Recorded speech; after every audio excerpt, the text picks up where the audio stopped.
안녕하세요, 승업입니다. 이번 영상은 콕스에서 나온 폴링레이트 8K를 지원하는 무접점 키보드 CMK104 제품을 체크해보도록 하겠습니다. 색상은 이렇게 두 종류로 출시되었고 세 가지의 키압을 선택해줄 수가 있습니다. 35, 45, 55. 소비자에게 여러 가지 선택지를 줬다는 건 참 좋은 것 같네요. 구성품은 케이블, 키캡 플러, 그리고 키보드 청소용 빗자루 들어있고요. 무접점 키보드 CMF104 제품이 들어있습니다. 위에 있는 거 색상 이름이 보타니컬이고 아래에 있는 건 다람쥐입니다. 뭐랄까 숲속 컨셉으로 이름을 지은 것 같아요. 여기 스페이스 보시면은 보타니컬 식물 들어있고요. 이쪽에도 똑같이 스페이스바 쪽에 다람쥐 그림이 그려져 있습니다. 다람쥐 컬러의 하우징은 어두운 밤색이라서 이렇게 케이블도 검은색이 들어있습니다. 키보드 배열 레이아웃은 누구나 편하게 사용할 수 있는 100% 풀 배열이고요. 키캡의 높이는 체리 프로파일 높이를 가지고 있고 키보드에 상판이 있는 디자인인데 약간 비키 타입처럼 이런 식으로 스위치가 살짝 노출되는 스타일로 나왔습니다. 하우징 상단은 이런 식으로 좀 동그란데 이 하단부 쪽은 약간 뾰족한 느낌이고요. 하판에는 경사 조절 다리가 있는데 이런 식으로 되게 두툼한 범폰이 붙어있네요. 내부 스위치는 이렇게 물리적 접촉이 없는 무접점 스위치로 되어 있고요. 스페이스바 쪽에는 원래 스프링이 함께 끼워져 있기 때문에 혹시나 키캡을 교체하고 싶으실 때는 잃어버리지 않게 주의해 주시면 됩니다. 그리고 이 제품 스펙 중에 특이한 게 있는데 IP68 나노 코팅이 되어 있다고 합니다. 어두운 하우징에는 검은색 보강판을 넣었고 요 밝은 하우징에는 은색 보강판을 넣었어요. 이런 부분은 키캡 사이사이를 통해서 보이게 되는데 색상에 따라서 디테일적인 부분을 잘 챙겼다는 걸 알 수 있습니다. 자, 이제 타건 테스트를 진행해 보도록 하겠습니다. 지금 요 보타니컬 컬러는 45g이고요. 다람쥐 컬러는 55g이거든요. 두 개를 비교 타건해 보면서 테스트해 보도록 할게요.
자, 이제 스테빌라이저는 정말 완벽합니다. 진짜 이제 무접점 키보드에서도 완벽한 스테빌라이저 세팅을 가진 제품을 만날 수가 있습니다. 콕스 CMK104의 무접점 스위치는 부드럽고 포근하면서 적당히 보글보글한 느낌의 찰진 키감을 느낄 수 있었습니다. 제 기준에서 무접점 스위치는 저소음이 아니더라도 사무실에서 사용하기에는 충분하다는 느낌을 받거든요. 좀 일반적인 기계식 키보드 스위치들보다는 조용한 느낌이에요. 아무튼 지금 이렇게 45g과 55g을 비교 타건해 보았는데 역시나 55g이 좀 더 타건하는 맛, 치는 맛이 있습니다. 좀 더 강한 키압이 이 쫀득쫀득한 맛과 보글보글거리는 맛이 더 강해서 타건을 하는 재미가 좀 더 있고요. 그런데 이게 스프링 키압이 10g 차이다 보니까 확실히 좀 키압이 강해졌다는 걸 느낄 수가 있거든요. 이게 확 체감이 돼요. 45g 정도면 정말 일반적인 여성분들도 편안하게 타건할 수 있는 키압이라는 생각이 들고요. 이거보다 좀 더 약한 키압을 원하신다면 35g 키압의 선택지도 있습니다. 그걸 선택하면은 정말 가볍고 부담 없이 타이핑 하실 수 있을 거예요. 원래 좀 강한 키압을 좋아하시거나 타건을 또 오랫동안 하지 않는 분들이라면은 요 더 두툼하고 보글보글한 소리를 느낄 수 있는 55g을 추천드리고요. 오랫동안 타건을 하시는 분들은 45g이나 그 이하를 선택하시는 게 좋을 것 같습니다. 55g은 좀 더 묵직한 맛, 보글보글거리는 맛이 강해지는데 45g은 요 55보다는 좀 로우한 느낌이 빠지면서 그것 때문인지는 몰라도 좀 더 서걱이는 맛이 더 강해지는 그런 느낌을 받았습니다. 저 같은 경우는 부담 없는 키압을 좋아해서 요 45g이 저한테는 딱인 것 같아요. 요거보다 조금 더 약하면은 저한테는 좀 너무 약할 것 같고요. 콕스 CMF104 무접점 키보드는 폴링레이트 8000Hz, 그러니까 8K 응답 속도를 가진 제품으로 1초에 8000번 키보드의 입력 상태를 컴퓨터에 보고하는 게이밍 성능과 기능도 챙긴 제품입니다. 소프트웨어에서는 콕스의 다이나믹 래피드 트리거 DRT 기능을 실행해 줄 수 있는데 이렇게 선택을 해주고 설치 눌러주면 요 동적 빠른 트리거 설정 창이 나옵니다. 스위치가 입력이 되는 프레스 지점은 상한선으로 세팅을 해주고 스위치가 떼어졌다고 입력이 되는 릴리즈 지점은 하한선 값을 조정해서 세팅해 줄 수 있습니다. 바로 아래 밸브 값은 제 생각에는 따로 건드리실 필요가 없는 부분이긴 한데 혹시나 이 밸브 값의 메커니즘이 궁금하신 분이 계시다면 제가 리뷰한 콕스 CNK84L 영상 소프트웨어 부분을 체크해 주세요. 그리고 키보드 우측 상단을 보시면은 요 M 버튼이 있는데요. 이 키를 누르면은 초록색으로 불이 들어오거든요. 이 상태에서는 이 키보드가 전부 매크로 모드로 작동이 됩니다. 프로그램에서 아무 키나 누른 다음에 자 이렇게 매크로 탭에 가가지고 새로 만들기를 클릭하고 그 다음에 기록 시작을 눌러서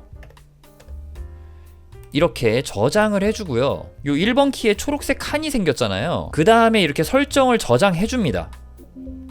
OK 눌러주고요. 자, 매크로 모드가 활성화되어 있고 1번 키를 누르면은 매크로가 작동이 되게 됩니다. 저는 이런 기능을 넣어서 매크로 키보드로 완전히 그냥 따로 활용을 할 수도 있게 만든 점도 되게 좋은 부분이라고 생각이 됩니다. 콕스 CMF104는 포근한 느낌의 무접점 스위치가 들어간 풀배열 키보드로 35, 45, 55g 세 가지 키압 중에서 선택을 해줄 수 있고 폴링 레이트 8K와 다이나믹 래피드 트리거 기능을 지원해 게이밍 성능도 챙긴 제품입니다. 이상으로 CMK104의 제품 리뷰를 마치도록 하겠습니다. 좋은 키보드는 단순히 도구를 넘어 매일의 순간을 조금 더 특별하고 행복하게 만들어줍니다. 나를 행복하게 해주는 키보드와 함께 매 순간 행복한 시간 보내셨으면 좋겠습니다. 시청해주셔서 감사합니다. 저는 키보드 리뷰 유튜버 승업이었습니다.